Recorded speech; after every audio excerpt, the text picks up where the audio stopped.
Bueno, vamos a proseguir con el Día del Señor. Es el día en el cual vamos a adorar a nuestro Dios.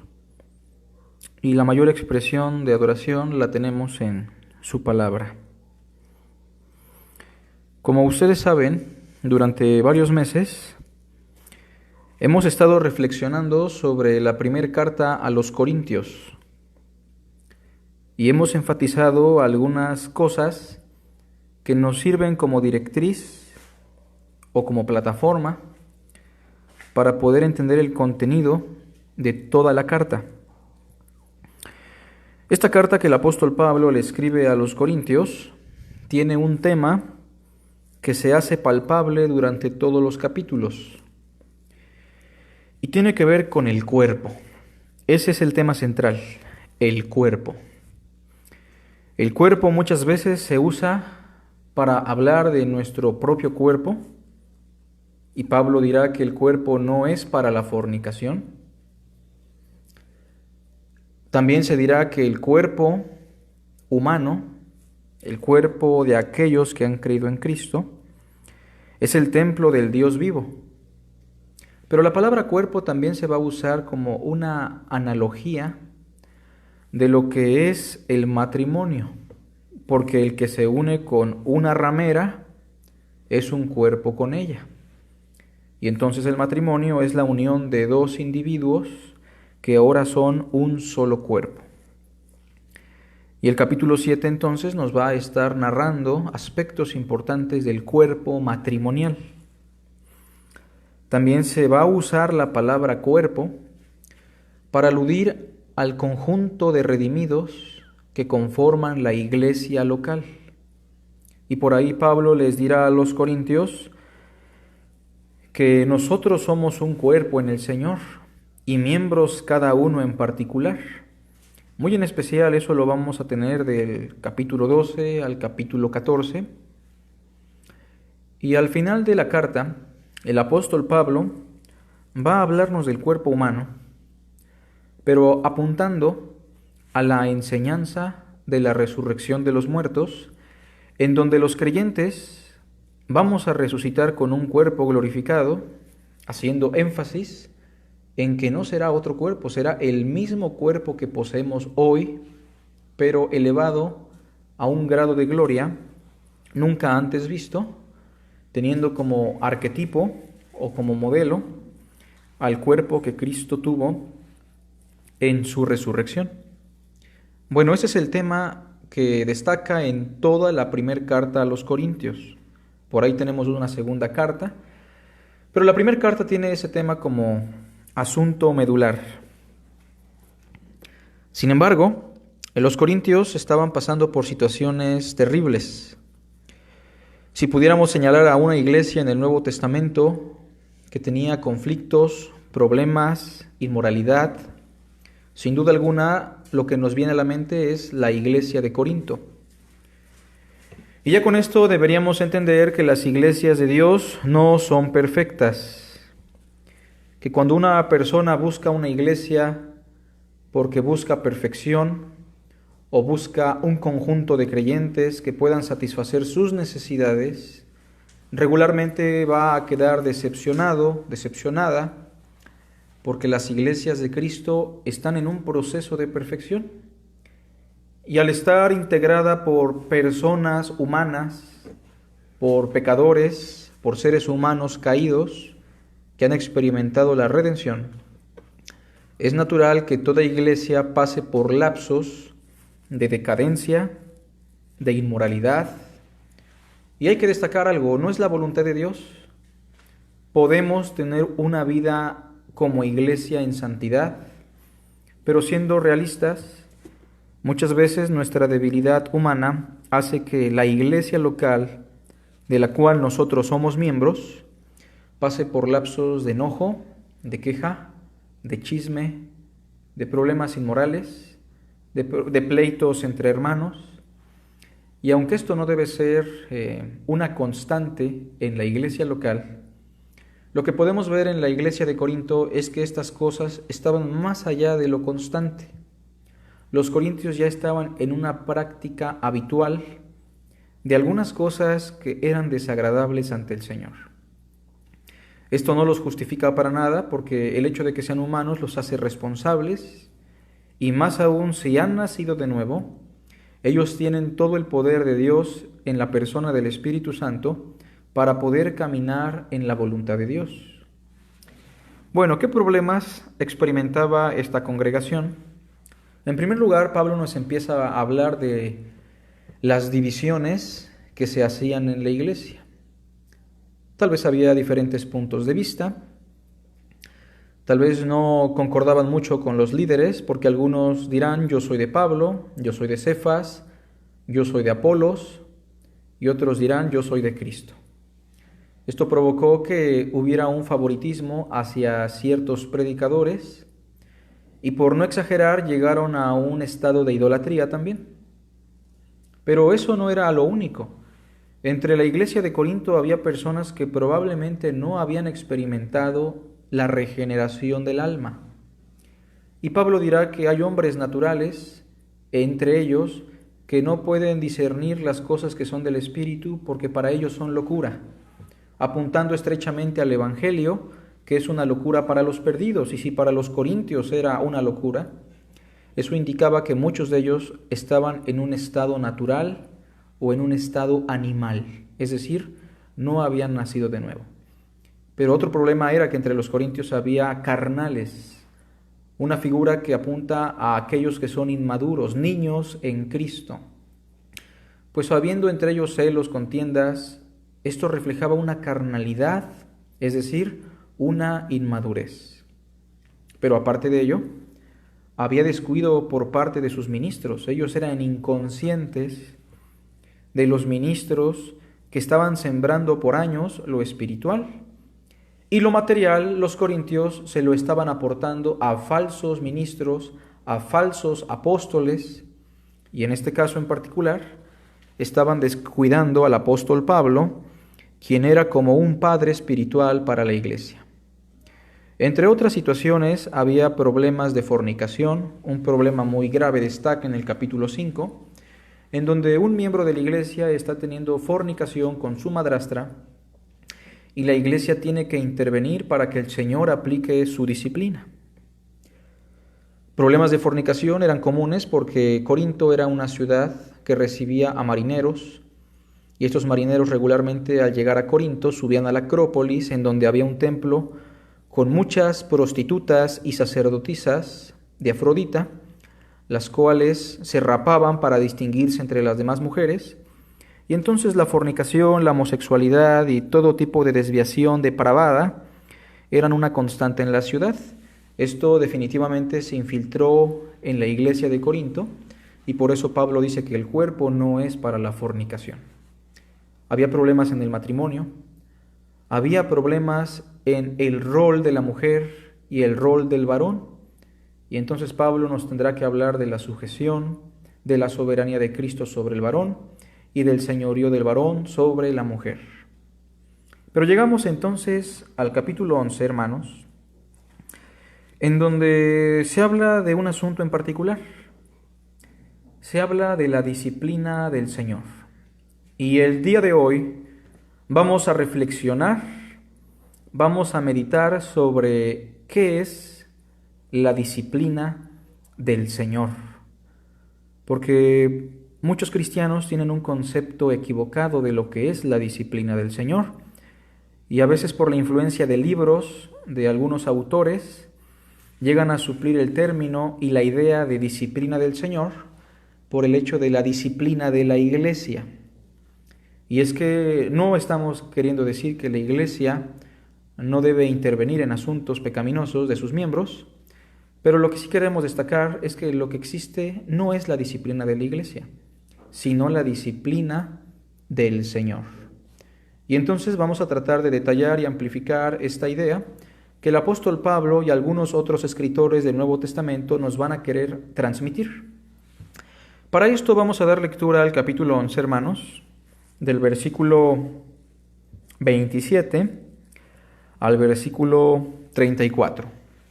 Dice así la palabra de Dios: de manera que cualquiera que comiere este pan o bebiere esta copa del Señor indignamente, será culpado del cuerpo y de la sangre del Señor.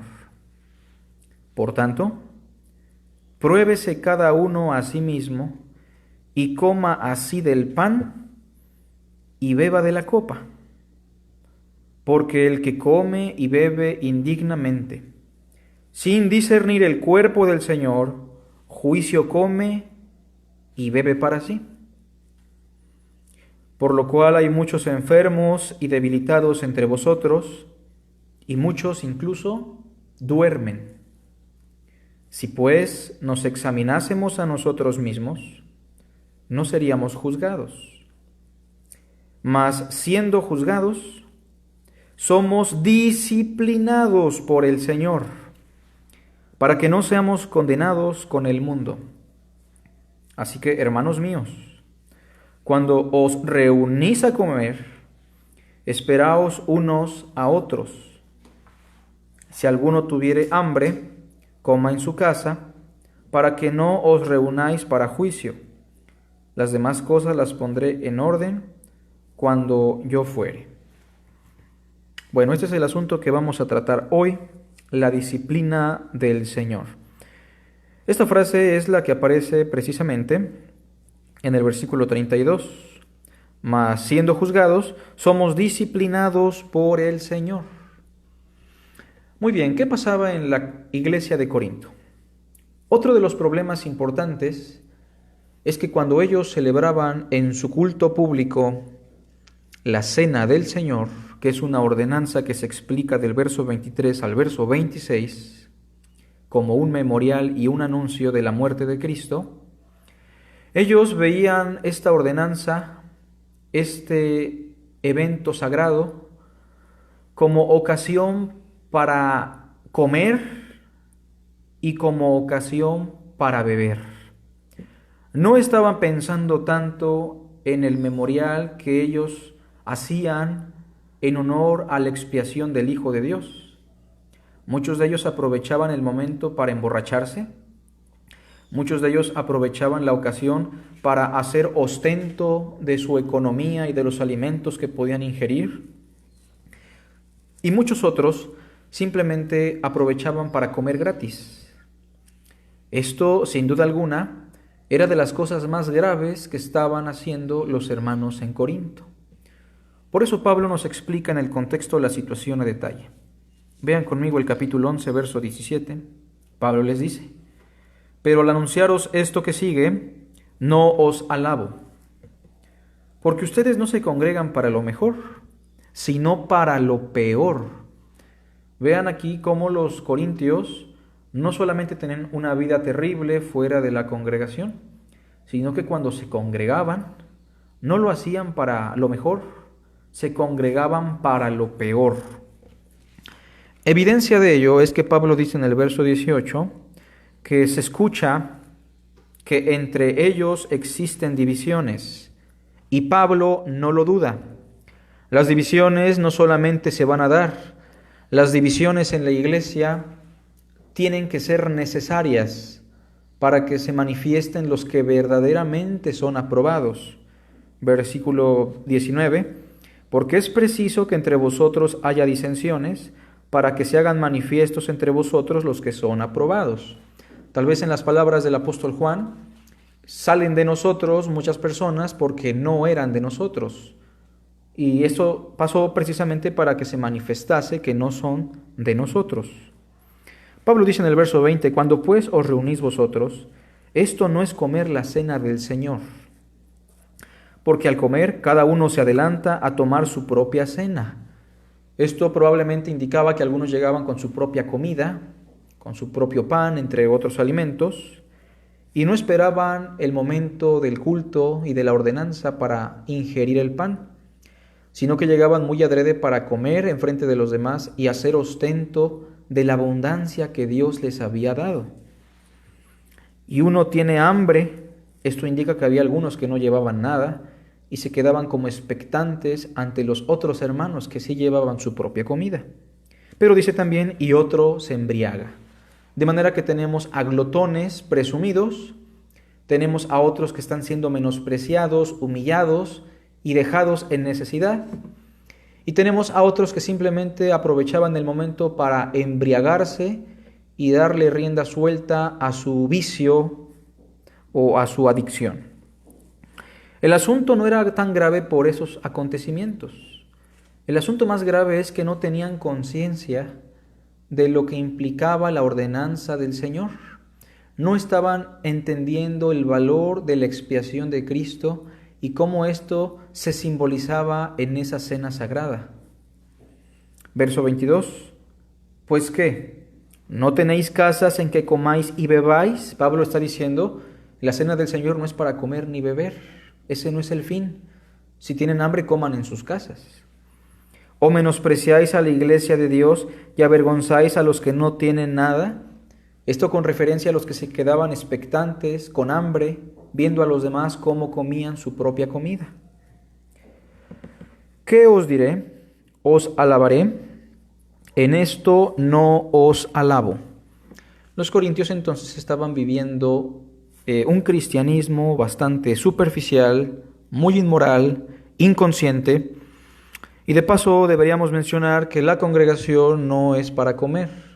Lo digo por hermanos que muchas veces llegan a la congregación de Cristo, no desayunan en sus casas y llegan a comprar y a estar comiendo en la congregación. Esto muchas veces por respeto común no se menciona, pero deberíamos entender que el respeto al Señor es sagrado y cuando vamos a la congregación vamos para alimentar el alma, no nuestro cuerpo. Y entonces, bajo ese contexto, Pablo va a explicarles en el verso 23 al 26 lo que es la cena del Señor. Él explicará que el cuerpo de Cristo que fue destrozado en la cruz y su sangre que fue derramada están simbolizados por el vino y por el pan. Cuando se dice que es el cuerpo, es la sangre del Señor, se está usando una figura conocida como metáfora. Esta figura nos está indicando que el pan en sí no es el cuerpo de Cristo. El vino en sí no es la sangre de Cristo. Son ejemplos, son ejemplificaciones, comparaciones simbólicas de lo que Cristo sufrió en la cruz. Es como cuando Cristo dirá, vosotros sois la luz del mundo, yo soy la vid, yo soy la puerta. Simplemente estamos ante metáforas. Pero el hecho de que diga en memoria de mí 2 veces, nos está indicando que en la cena del Señor nosotros estamos recordando, echando memoria del gran sacrificio que Cristo hizo por nosotros para el perdón de nuestros pecados. Sin embargo, en el versículo 26, Pablo también dirá que este asunto de la cena del Señor no solamente es un memorial, es un anuncio para todos aquellos que nos visitan en la congregación. Es un anuncio para todas las personas que son espectadores de la ordenanza, para que sepan que Cristo vendrá por segunda vez y que hoy es el tiempo de acercarnos a Él, ya que Él ha muerto por nosotros. Por eso Pablo dirá, así pues todas las veces que comierais este pan y bebierais esta copa, la muerte del Señor anunciáis hasta que Él venga. Es una forma de testificar la expiación de Cristo a aquellos que visitan la congregación de los santos. Y entonces, entrando de lleno al asunto de la disciplina, Pablo en el verso 27 dice, de manera que cualquiera que comiere este pan o bebiere esta copa del Señor indignamente, será culpado del cuerpo y de la sangre del Señor. Bueno, la disciplina no aplica nada más para aquellos hermanos que comen la cena o toman la cena de manera indigna. Aquí lo está diciendo porque era el asunto que particularmente se estaba dañando. Lo mismo podríamos decir de aquellos que predican no teniendo conciencia del mensaje que se está llevando a los demás y llevan una vida terrible que mancha el testimonio que profesan.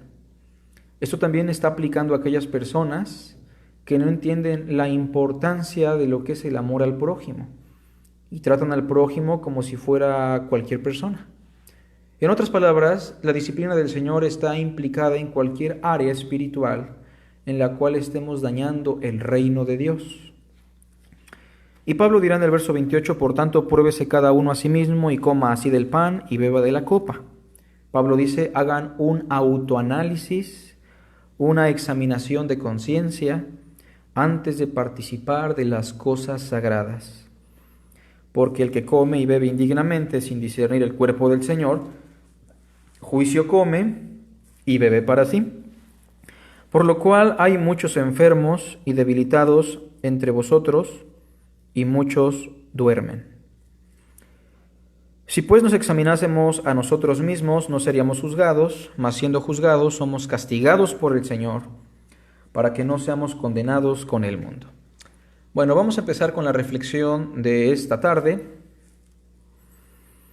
destacando algunos aspectos importantes. En primer lugar, y eso es importante que lo anoten si pueden, en primer lugar, Dios es la fuente de toda disciplina. Dios es la fuente de toda disciplina. Digo esto porque el mismo título de la enseñanza lo está reflejando: la disciplina del Señor. Nosotros, como iglesia, sin duda alguna, podemos intervenir para que Dios aplique su disciplina.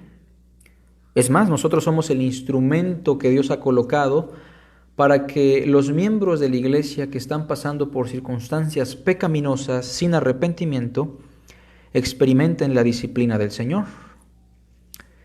Los padres, cuando disciplinan a sus hijos, realmente lo que están haciendo es ser el instrumento para que Dios aplique la disciplina a sus hijos.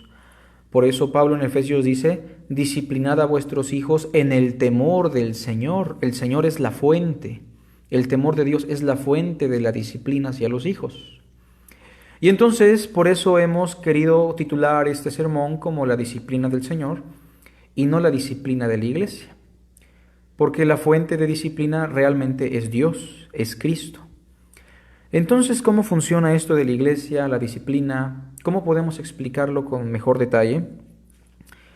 Así como yo soy autoridad para mi esposa, no porque yo sea Dios, sino porque Dios me colocó como el instrumento para guiar, amar y cuidar a mi esposa, así también la iglesia es simplemente el instrumento que Dios ha colocado para que los santos puedan caminar rectamente. Es más, hay que indicar que nosotros como iglesia no debemos aplicar la disciplina. Nosotros debemos entregar a los miembros para que experimenten la disciplina del Señor. Déjenme ponerles un ejemplo en la misma carta a los Corintios. Capítulo 5 de la primera carta a los Corintios dice de la siguiente manera. Verso 1. De cierto se oye que hay entre vosotros fornicación, y tal fornicación, cual ni aun se nombra entre los gentiles, tanto que alguno tiene la mujer de su padre. Bueno, ¿cómo debe de actuar la iglesia en esta situación? Volvemos a enfatizar, la fuente de disciplina es Dios, de Él emana la disciplina. Y cuando nos enteramos de que un hermano está viviendo en fornicación, probablemente en nuestro corazón lo que pasa es tristeza, lo que se experimenta es enojo, celo, incluso podemos hablar de rencor porque llega a pasar, y quisiéramos ser nosotros quienes apliquemos la disciplina. Pero para esto, la primera carta a los Corintios nos muestra que por una parte la iglesia no debe quedarse quieta, sí debe de hacer algo, pero por otra parte el apóstol Pablo también nos enseñará qué es lo que la iglesia debe hacer. Vean el versículo 2. Y vosotros estáis envanecidos. Es decir, la iglesia no hacía nada. La iglesia se jactaba. ¿No debierais más bien haberos lamentado para que fuese quitado de en medio de vosotros el que cometió tal acción? Lo que la iglesia debía hacer en esa situación era simplemente quitar de en medio de la membresía, de la congregación, a este hermano que estaba practicando la fornicación. Verso 3, ciertamente yo, como ausente en cuerpo, pero presente en espíritu, ya como presente, he juzgado al que tal cosa ha hecho. La iglesia también tiene la capacidad para juzgar, discernir examinar, dar veredicto en base a la verdad de la situación que se está experimentando en este caso. Verso 4, en el nombre de nuestro Señor Jesucristo, es decir, bajo su fuente de autoridad, bajo su prestigio, reunidos vosotros y mi espíritu con el poder, es decir, con la autoridad, con la fuente de disciplina de nuestro Señor Jesucristo, el tal sea entregado a Satanás. La iglesia no disciplina en sí. La iglesia simplemente actúa para que la persona experimente la disciplina. La disciplina entonces, ¿en qué consistía en este caso? En entregarlo a Satanás, es decir, dejarlo en la condición en la cual se encuentra. Si ya la persona fue confrontada 1, 2, 3, 4 o 5 veces y no escuchó, en las palabras de Cristo le debemos considerar como gentil y publicano. En las palabras de Pablo lo debemos de entregar a Satanás. Si él quiso caminar en el terreno del diablo y no quiere salir de ahí, debemos dejar que siga en ello, porque la disciplina del Señor precisamente se va a aplicar a través de las consecuencias que él va a sufrir por sus decisiones pecaminosas. Y la esperanza es que aunque su cuerpo se dañe, que aunque su carne se destruya, si él ha creído en Cristo, la disciplina va a lograr que su espíritu sea salvo en el día del Señor. De hecho, así lo dice el versículo 5. El tal sea entregado a Satanás para destrucción de la carne, a fin de que el espíritu sea salvo en el día del Señor Jesús. Lo mismo pasa en la primera carta a Timoteo, en donde el apóstol Pablo entrega a la disciplina del Señor a unos hermanos que estaban desviándose de la fe. Era probablemente una cuestión de mala doctrina y de la propagación de la herejía. Y Pablo entonces, en la primera carta a Timoteo, le explica a Timoteo que él se mantenga firme en la fe. Vean conmigo la primera carta a Timoteo, por favor. Capítulo 1, versículo 19 y 20, Pablo le dice: manteniendo la fe y buena conciencia, desechando la cual naufragaron en cuanto a la fe algunos, específicamente Himeneo y Alejandro, a quienes entregué a Satanás. Otra vez, entregar a Satanás es la expresión favorita de Pablo para referirse a cómo la iglesia y los hombres que han sido colocados como autoridad en la iglesia entregan a los miembros que practican el pecado a Satanás, por no decir que ahí van a experimentar la disciplina del Señor. Y entonces esto nos lleva a un segundo aspecto importante que debemos recordar. La iglesia no disciplina. La iglesia entrega a los miembros para que sean disciplinados por el Señor. Repito, la iglesia no disciplina. La iglesia entrega a sus miembros para que sean disciplinados por el Señor. Ahora, ¿cómo se da ese proceso? Esto no significa que si un hermano peca, lo entreguemos de inmediato a la disciplina del Señor, lo excomulguemos y ya lo dejemos a la deriva de manera completa. Tenemos que pasar por un proceso que Cristo nos enseñó. Hay que confrontarlo primero, 1 o 2, después un grupo. Si no acude al arrepentimiento, tenemos que comentárselo a toda la membresía de la iglesia. Y si aún así no se arrepiente, es entonces cuando lo entregamos a Satanás. Es entonces que con la autoridad de Dios lo consideramos un gentil y un publicano. Es probable que sea de Cristo, pero si lo es, va a regresar disciplinado, aunque su cuerpo sufra los estragos. Y si no era de Cristo, no va a regresar, y es probable que su vida prospere, siga bien, no le pase nada. Pero si es de Cristo, le va a ir mal. Si es de Cristo, el Señor va a trabajar en su vida y lo va a regresar al redil como un padre responsable.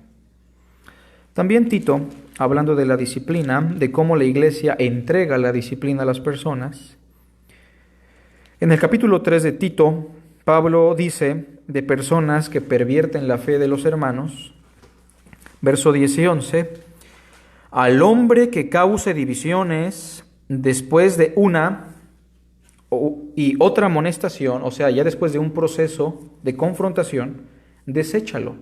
En las palabras anteriores, entrégalo a Satanás. En las palabras de Cristo, tenle por gentil y publicano. En otras palabras, entrégalo a la disciplina del Señor. Ahora, esto, hermanos, es importante porque así la iglesia le manifiesta el amor a sus miembros. Cuando la iglesia no le amonesta, cuando la iglesia no le da un proceso de amonestación, cuando un hermano persiste en pecar y la iglesia no hace nada, lo que está reflejando es el desamor. Y precisamente entregar a una persona la disciplina del Señor después de que se le confrontó y no se quiso arrepentir, es un beneficio para él. Es un acto de amor porque solamente así va a regresar a la comunión con Cristo. Solamente así va a entender su situación que le está dañando. Porque nosotros no estamos viendo por su bien temporal. La iglesia tiene que ver por el bien eterno de sus miembros. Bueno, entonces entendido eso, hemos dicho que Dios es la fuente de toda disciplina. Y en segundo lugar, que la iglesia, la congregación, no es la que aplica la disciplina. La iglesia local no es el instrumento para aplicar directamente la disciplina. Simplemente entrega a sus miembros para que ellos la experimenten. Regresando a 1 Corintios, capítulo 11, hermanos.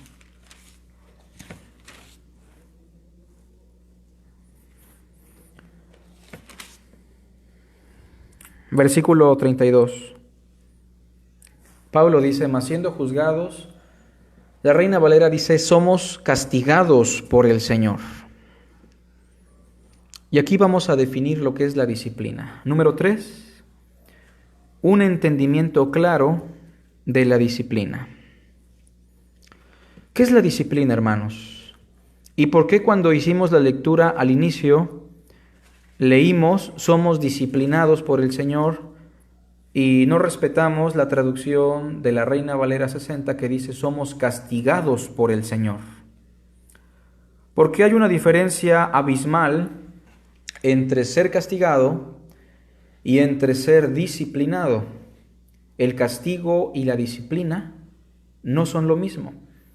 Y tal vez usted ahorita está como que dudando si es que hay diferencia entre castigo y disciplina, porque es probable que usted vea el castigo como disciplina. La realidad es que no debe de ser así. El castigo y la disciplina son cosas sumamente distintas. Precisamente me atrevo a afirmar que Dios no castiga a sus hijos. Dios no castiga a su pueblo. Dios los disciplina. Y entonces, ¿cómo podemos explicar el hecho de que aquí en 1 Corintios 11, versículo 32, Pablo dice, somos castigados por el Señor? Bueno, es que precisamente no estamos ante la palabra de Dios, estamos ante una traducción de la palabra de Dios, la Reina Valera 60. Y como toda traducción, muchas veces puede haber alguno que otro error que nosotros los maestros tenemos que rascar para descubrir en base a los textos griegos o hebreos, dependiendo del texto, y así transmitir el mejor significado posible a los miembros de la congregación. En este caso, la traducción se ha equivocado. En el griego del Nuevo Testamento, la palabra disciplina es la palabra griega pedía.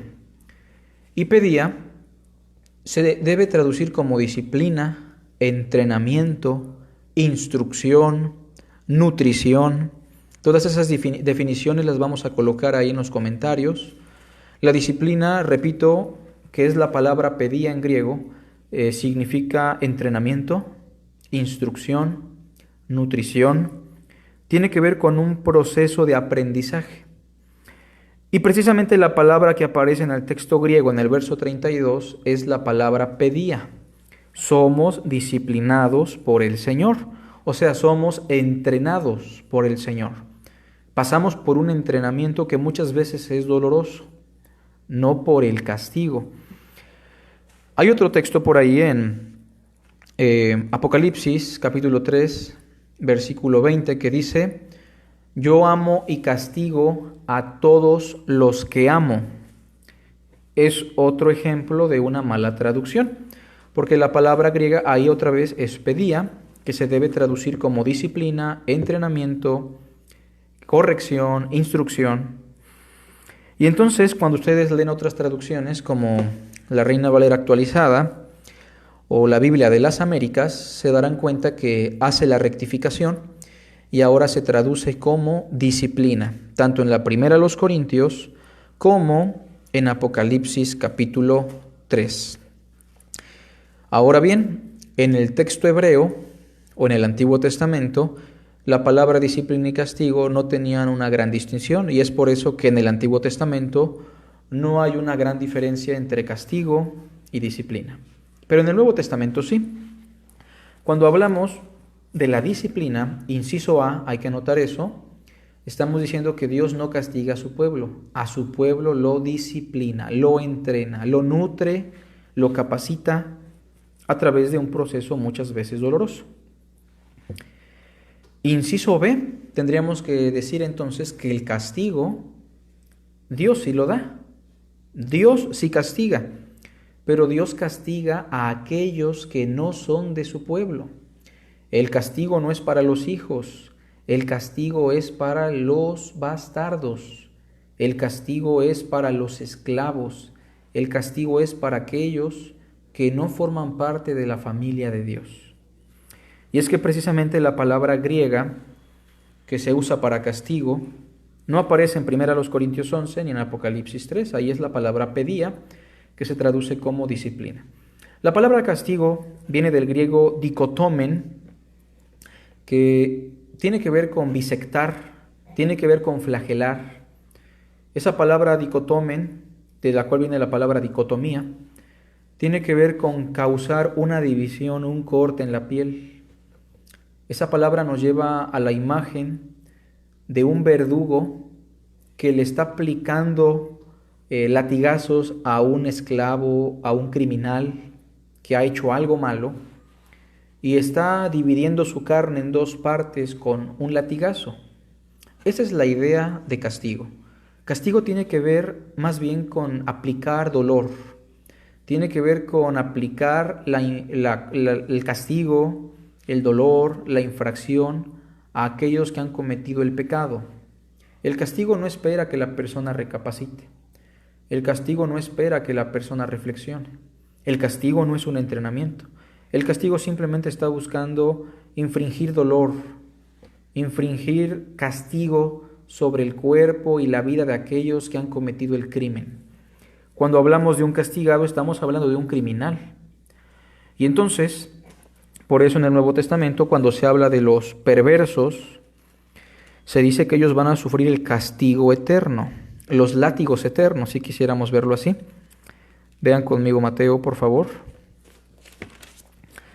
Capítulo 25,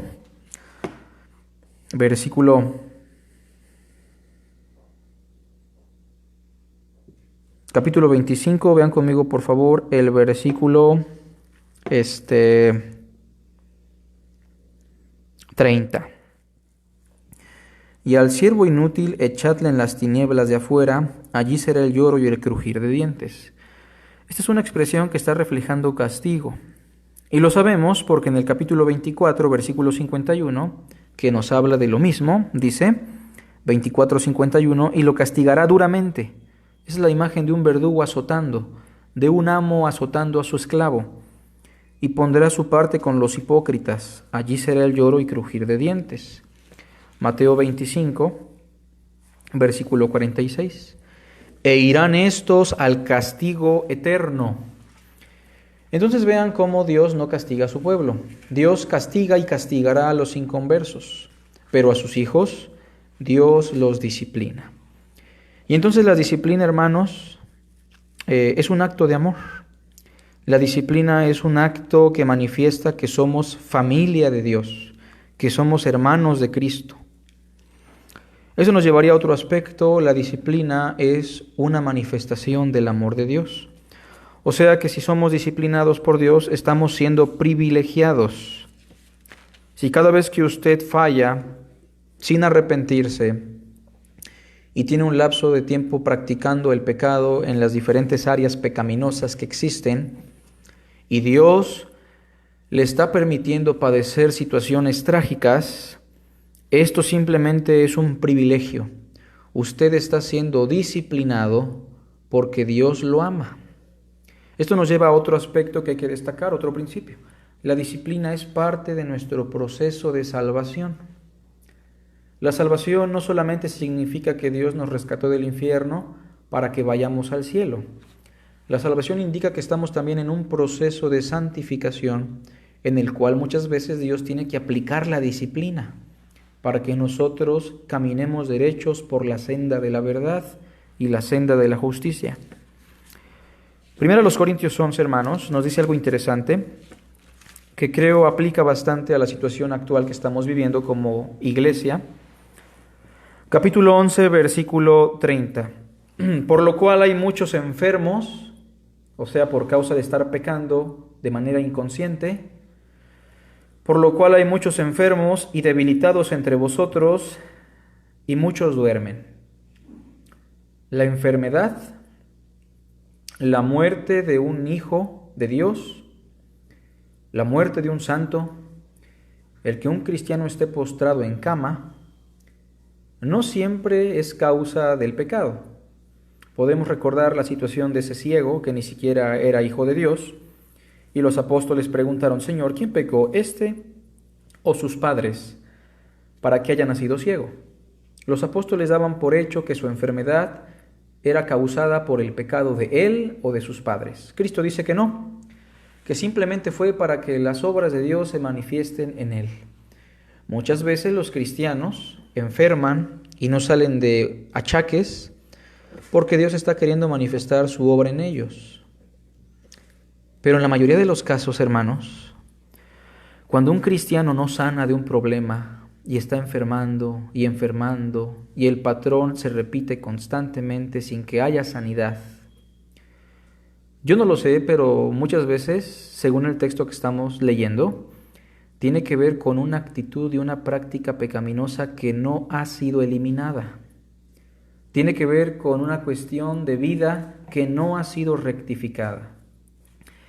Y en el caso de los corintios había muchos hermanos que estaban enfermos.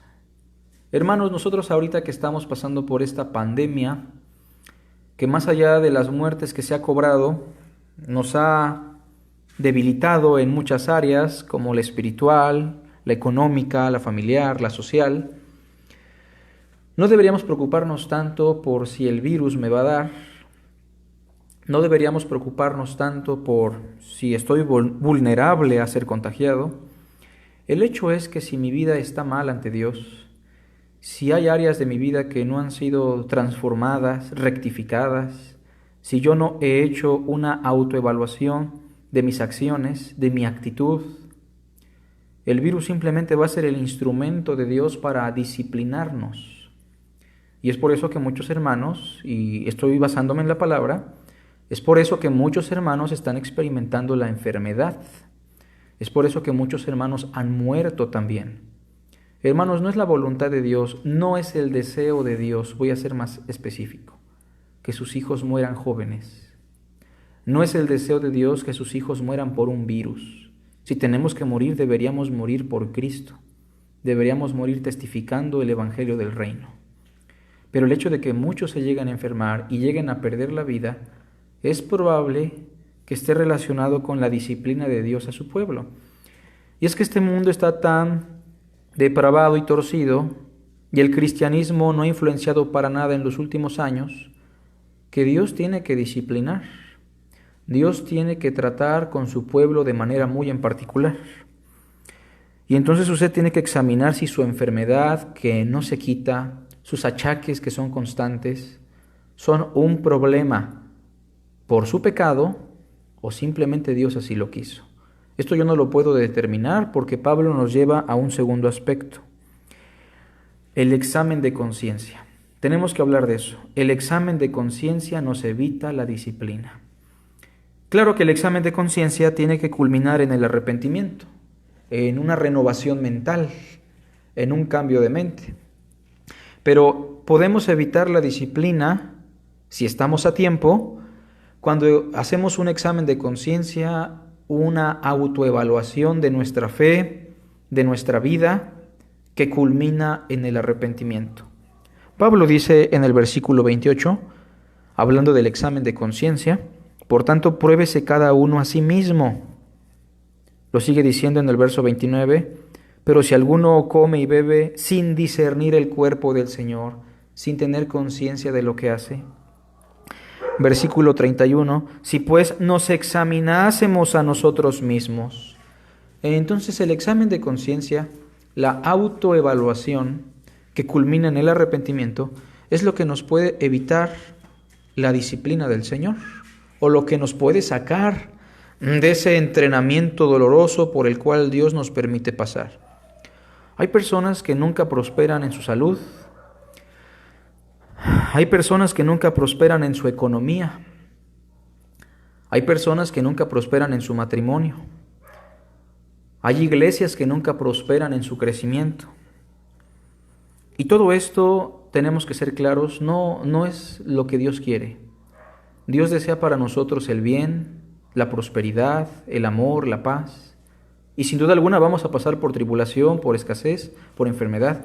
Pero que esto sea una constante, es muy probable que tenga que ver con Dios disciplinándonos, entrenándonos, y que si nosotros no reflexionamos cuál es esa área que se debe cambiar, vamos a estar estancados ahí, y si seguimos atenuando ese pecado, probablemente nuestra disciplina culmine con la muerte para que estemos en la presencia del Señor. Nos hemos hecho inservibles en este mundo y Dios nos acelera para que lleguemos a su presencia. Y entonces hoy tiene que preguntarse usted, ¿por qué no prospero? ¿Por qué siempre batallo con mi salud? ¿Por qué la iglesia no crece? ¿Por qué los hermanos no aman? Al menos aquí el pastor tendría que hacerse esa pregunta, los líderes. ¿Por qué mi esposa no me obedece? ¿Por qué mis hijos son rebeldes? ¿Por qué mi economía no puede fluir y batallo tanto?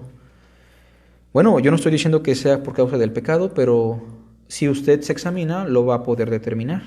Si usted se autoevalúa, se va a dar cuenta por qué no hay prosperidad en esa área. O peor aún, por qué han muerto muchos hermanos, ¿no? Y si usted está en riesgo de muerte, está muy enfermo, debería autoevaluarse. No es tiempo de pensar en el futuro, sino de pensar en su condición ante Dios.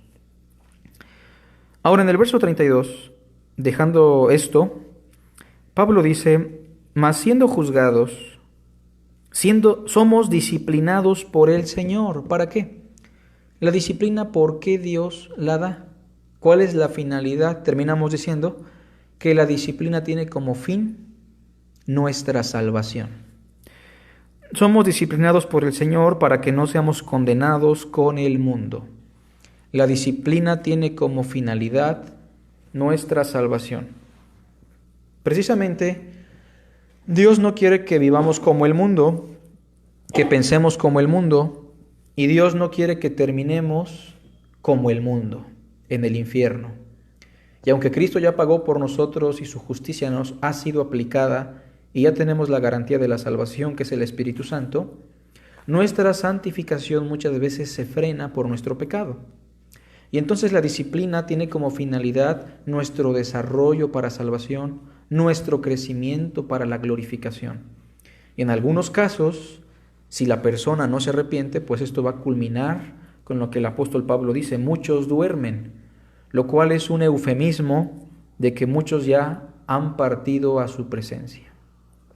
Hoy tenemos que examinar nuestro corazón, nuestra alma, y recordar las palabras del autor a los Hebreos, que nos recuerda el libro de los Proverbios, en donde se dice, Hijo mío, no menosprecies la disciplina del Señor, no la tengas en poco, es muy valiosa.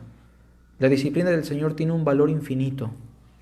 En primer lugar, porque el Señor al que ama disciplina, te está manifestando su amor, y azota a todo el que recibe por hijo, te está manifestando que Él es tu Padre y que tú eres su hijo. Cuando la Biblia dice que todas las cosas nos ayudan a bien, tiene que ver con nuestro desarrollo espiritual. tiene que ver con nuestro crecimiento para salvación.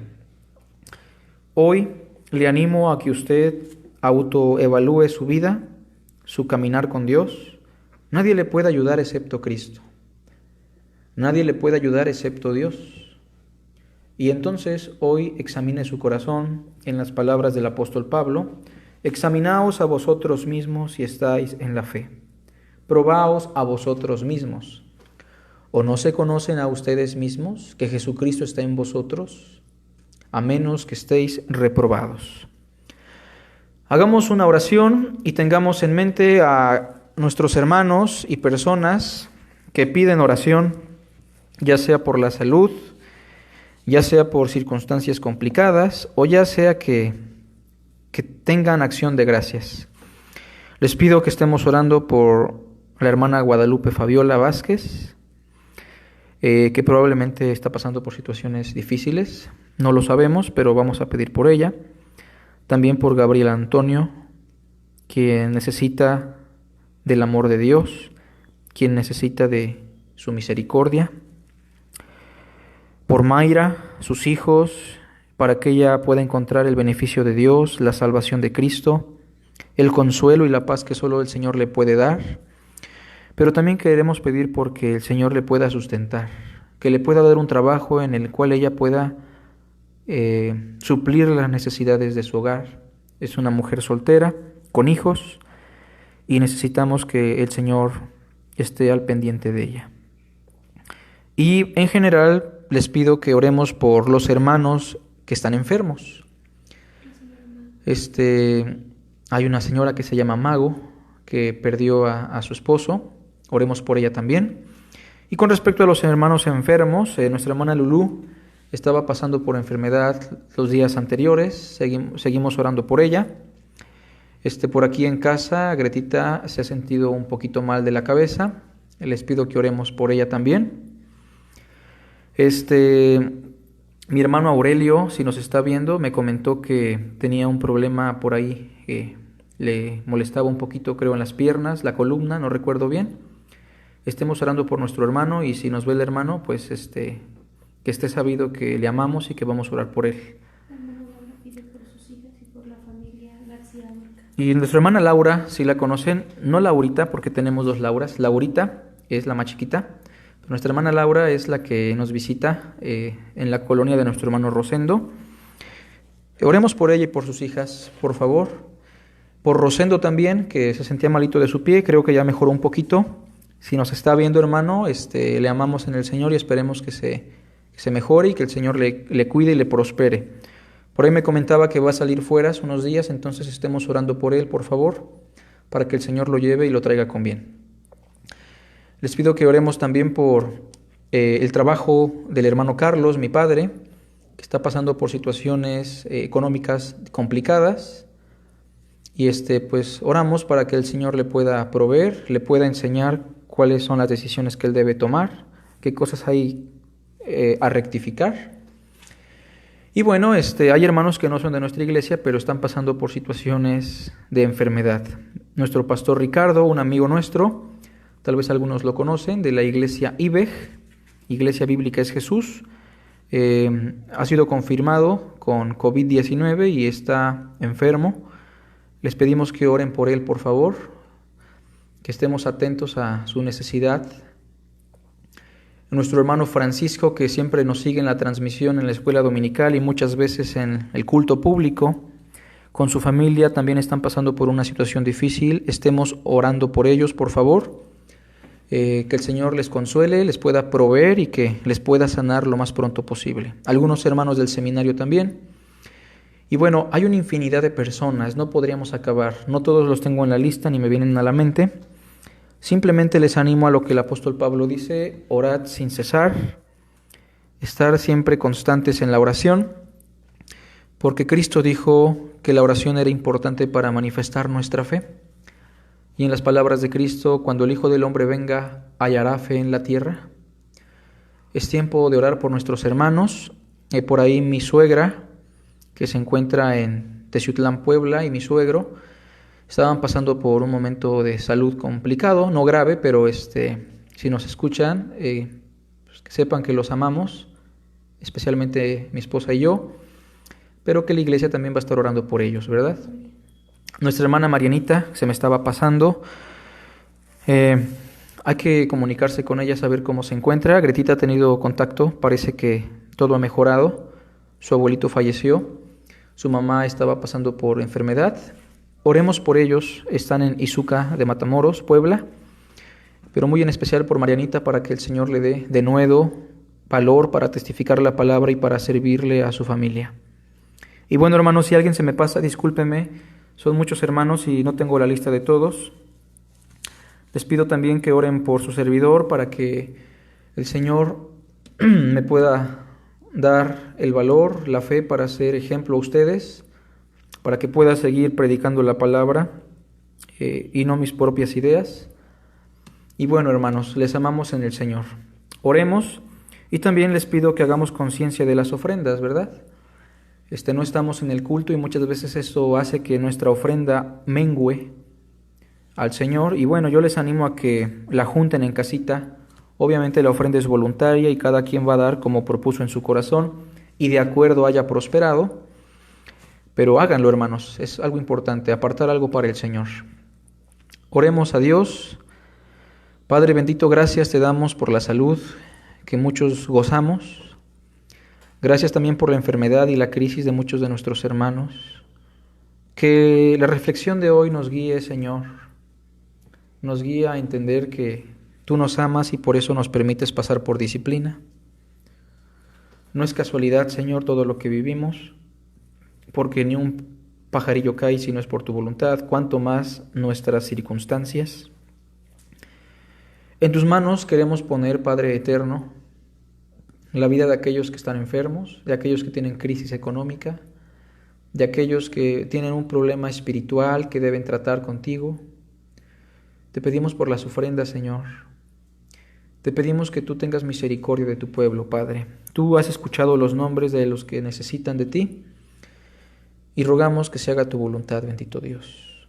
Te doy la honra, la gloria y la alabanza por los siglos de los siglos en Cristo Jesús. Amén. Hermanos, que Dios les bendiga. Nos vamos a despedir sin antes recordarles que los cultos van a estar suspendidos de manera temporal porque queremos ser prudentes con los contagios. Las fiestas decembrinas se prestaron para que muchas personas se contagiaran y apenas se están manifestando los casos de contagio. Entonces, yo no sé si esté contagiado, mi esposa, ustedes, no lo sabemos. Entonces yo les animo a que tratemos de evitar las aglomeraciones. Muchos de nosotros tenemos que trabajar y es imposible que no salgamos a la calle, pero bueno, al menos las reuniones públicas tratemos de evitarlas, fiestas, comidas, la congregación. Por ahí el seminario también me parece va a tomar medidas y no sé si incluso se vaya a suspender, pero vamos a tratar de ser prudentes, hermanos, y confiar en el Señor. Les pido que no se pierdan las transmisiones, hermanos. El hecho de que no haya servicio, pues, no es un aspecto que nos libre de que es el día del Señor y que debemos estar atentos a la reflexión de la palabra. Yo estoy aquí en su casa, cualquier cosa me pueden mandar un mensaje, una llamada. Que Dios les bendiga, hermanos, y que tengan un hermoso fin de semana.